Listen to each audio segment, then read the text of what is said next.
জামাত ইসলামী ক্ষমতায় আসা ও টিকে থাকা সম্ভব, এই পারসেপশনটা জামাত শিবিরের লোকজনের অনেকের মধ্যে আছে, কিন্তু তারা না বুঝে এটা ধারণ করে। কিন্তু বুঝে শুনে ধারণ করতে হবে, এবং সাধারণ জনগণের মধ্যে যারা ফ্লোটিং ভোটার তাদের মধ্যে এই পারসেপশন ঢুকাতে হবে যে জামাত ক্ষমতায় আসা সম্ভব এবং টিকে থাকা সম্ভব। বাংলাদেশে একটা পাবলিক পারসেপশন হচ্ছে জামাত ভালো, এটা ঠিক আছে, এরা ইন কম্পেয়ার উইথ আদার্স এরা সৎ, এটাও ঠিক আছে, এদের শক্তি আছে, এটাও ঠিক আছে, কিন্তু এরা ক্ষমতায় আসতে পারবে না, ক্ষমতায় এসে টিকে থাকতে পারবে না। এটা একটা মেসিভ পাবলিক পারসেপশন। কারণ কি বলা হয়ে থাকে, আমাকে একজনে বলল ঢাকা বিশ্ববিদ্যালয়ে বসে, জামাত ক্ষমতা আসলে প্রয়োজনে ভারত পারমাণবিক বোমা মারবে, তারপরও জামাতকে ক্ষমতায় আসতে দেবে না।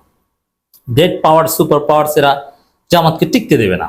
আমেরিকা যতই জামাতের পক্ষে বলুক ওই পর্যন্ত, কিন্তু ক্ষমতায় আসতে দিবে এটা হবে না। পৃথিবীর ইতিহাসে কোনো ইসলামপন্থী দল ক্ষমতায় এসে টিকে থাকতে পারেনি। মুরসি পারেনি, আর নাহদা পারেনি, তিউনিসিয়া রশিদ গানুসি, অতএব এটা পারবে না। মেবি একটা আলোচনা আগে করেছি, আবারও প্রসঙ্গক্রমে করছি না। কয়েকটা ছবি, কয়েকটা ঘটনা লিখে রাখেন, এগুলো ইতিহাসের সাক্ষী হয়ে থাকবে, ইতিহাস হয়ে থাকবে। থাম্বনেইলে যে ছবি দেখছেন এই ভিডিওর, যে না বাংলাদেশে এই ছবিগুলোই প্রমাণ যে জামাত ইসলামী ক্ষমতা আসা সম্ভব এবং টিকে থাকা সম্ভব। ক্ষমতা আসা সম্ভব এটা অনেকেই স্বীকার করেন, কিন্তু টিকে থাকা সম্ভব না এটা অনেকে মনে করেন। যে ডিপ স্টেট আবার বিদেশি শক্তি এরা টিকতে দিবে না, এটা হচ্ছে মূল যুক্তি। না, কিভাবে সম্ভব? এই যে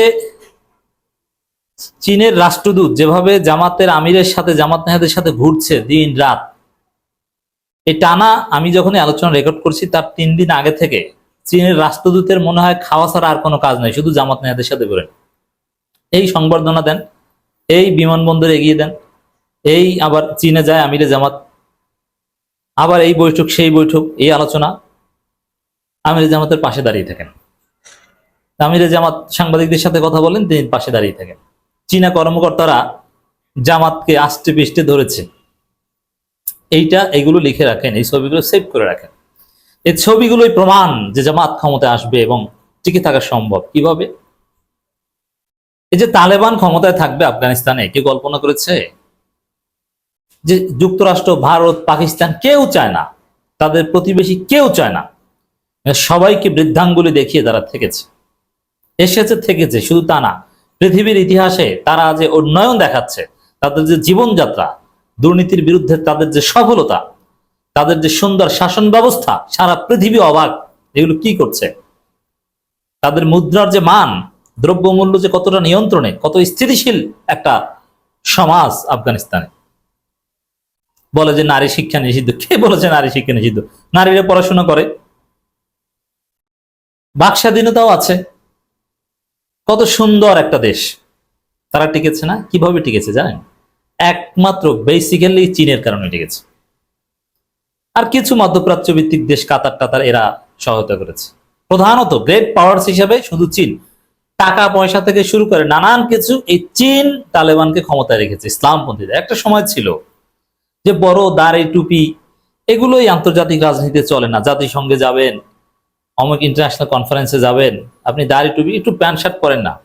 একসময় জামাতের বড় বড় নেতারা যারা হুজুর, এরা ইউরোপ আমেরিকায় গেলে প্যান্ট শার্ট পরত, এরা বানাতো। আমি দেখেছি 2006 সালে, 7 সালে জামাতের অনেক মাওলানা, মাদ্রাসার প্রিন্সিপাল, এরা প্যান্ট শার্ট বানায়, এরা প্যান্ট বানায়। পাজামা পরলে কেমন হয়, একটু প্যান্ট পরি। ওই যুগ নাই এখন। এখন পাঞ্জাবি পাজামা, দাড়ি, বড় বিশাল বিশাল পাগড়ি পরে সারা পৃথিবী দাপিয়ে বেড়ায়। গ্রহণযোগ্য, এটা চীনের কারণে।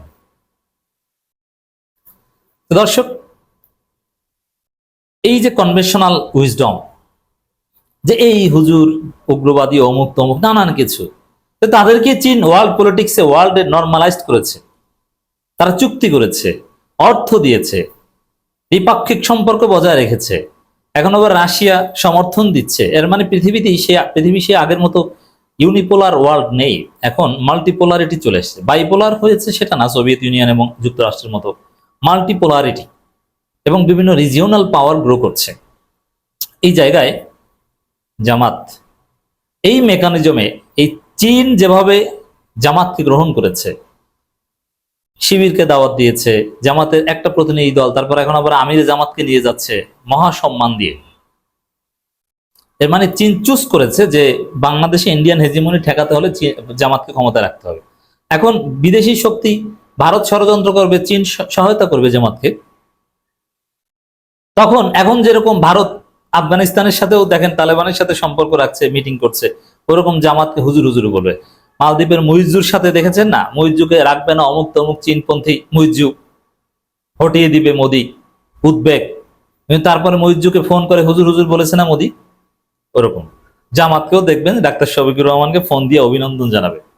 ইউনুসকে মৌলবাদী কত কিছু বলেছে জঙ্গিদের সরকার, পরে ইউনুসকে স্যার স্যার বলেছে না, এরকম জামাতকেও স্যার স্যার বলবে। সম্ভব। যুক্তরাষ্ট্রের আগের সেই ওয়ান ওয়ে হেজিমনি নেই। আর আমাদের দক্ষিণ এশিয়া এখন যুক্তরাষ্ট্রের চেয়ে চীনের প্রভাব বেশি। আফগানিস্তানের তালেবানের সফলতা এটা একটা কারণ হবে জামাতের টিকে থাকার পিছনে। এক্সাম্পল সেট হয়ে গেছে এবং ওই কারণে এই যুক্তরাষ্ট্রের হেজিমনি এইখানেই ব্যর্থ, যে আফগানিস্তানে যুক্তরাষ্ট্র যা চেয়েছে সেটা হয়নি। এখানে তারা নাকে খত দিয়ে চলে গেছে, পরাজিত হয়ে চলে গেছে। এই জন্যে বড় অঘটন ঘটাতে যুক্তরাষ্ট্র কোথাও যাবে না, যা ভারতের কথায়। আর চীন যেখানে আছে শক্তভাবে, সেখানে ভারত চাইলেও, আবার আমরা স্বাধীন হয়েছি ভারতের কাছ থেকে 5 আগস্ট, সেখানে ভারত কি এমন করবে? বাংলাদেশের জনগণ ভারতের বিরুদ্ধে প্রচন্ড ক্ষুব্ধ, সেখানে চীন সুযোগ নিতেই পারে। চীন প্রথমে একটু বিএনপি নিয়ে ভাবছিল, কিন্তু দেখেছে যে না, বিএনপি তো ভারতের কোলে উঠেছে, তারেক রহমান আসছে না, বিএনপি দিয়ে হবে না। চীন চুজ করেছে জামাতকে। এই জামাতের মাধ্যমেই তাদের যে এই ইউনিপোলারিটি ভেঙে দেয়া, সব জায়গায় মার্কিন হেজিমনি, জামাতের মাধ্যমে এটা আরো সুন্দরভাবে ভেঙে দিতে চায়। জামাত আবার ব্যালেন্স করে চলবে, যুক্তরাষ্ট্র, চীন আর সবার সাথে সম্পর্ক রেখে চলবে। দর্শক, আমিরে জামাতের নেতৃত্বে 8 সদস্যের প্রতিনিধি দল 10 জুলাই রাতে চীনের উদ্দেশ্যে ঢাকা ত্যাগ করেছেন। 5 দিনের সফরে তিনি চীন সরকার, গুরুত্বপূর্ণ ব্যক্তি, প্রতিষ্ঠান ও চীনের কমিউনিস্ট পার্টির সাথে বৈঠকে মিলিত হবে। দেখেন, জামাতের সাংগঠনিক স্ট্রাকচার আর চীনের কমিউনিস্ট পার্টির স্ট্রাকচারের মধ্যে মিল আছে। তো এই জায়গাটা থেকে জামাতকে আলাদাভাবে গুরুত্ব দেওয়ার যথেষ্ট যুক্তি আছে। আন্তর্জাতিক ও কূটনীতিক অঙ্গনে জামাত ইন্টারনালি ওইরকম ফুল ওয়েস্টমিনিস্টার স্টাইল ডেমোক্রেসি প্র্যাকটিস করে না। তাদের রোকন সিস্টেম, বাছাইকৃত ওইরকম কমরেড সিস্টেম আছে চাইনিজ কমিউনিস্ট পার্টিতে। জামাতের আমির যেরকম নির্বাচিত হয় রোকনদের মাধ্যমে, ওইরকম চাইনিজ কমিউনিস্ট পার্টির প্রধান, এবং তিনিই শেষ পর্যন্ত প্রেসিডেন্ট, তিনি ওটাও নির্বাচিত হয় ওই রোকনদের ভোটে। সাপোজ, মানে অ্যানালজি করলাম, মিল আছে।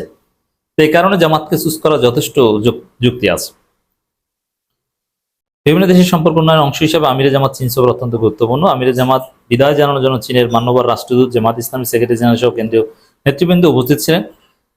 তো এখানে সব জায়গায় চীনের রাষ্ট্রদূত যেভাবে আমিরে জামাতের আশেপাশে থাকেন, এগুলোই হচ্ছে আলামত, প্রমাণ যে জামাত ক্ষমতায় আসবে, টিকে থাকবে, চীনের কারণে টিকে থাকবে।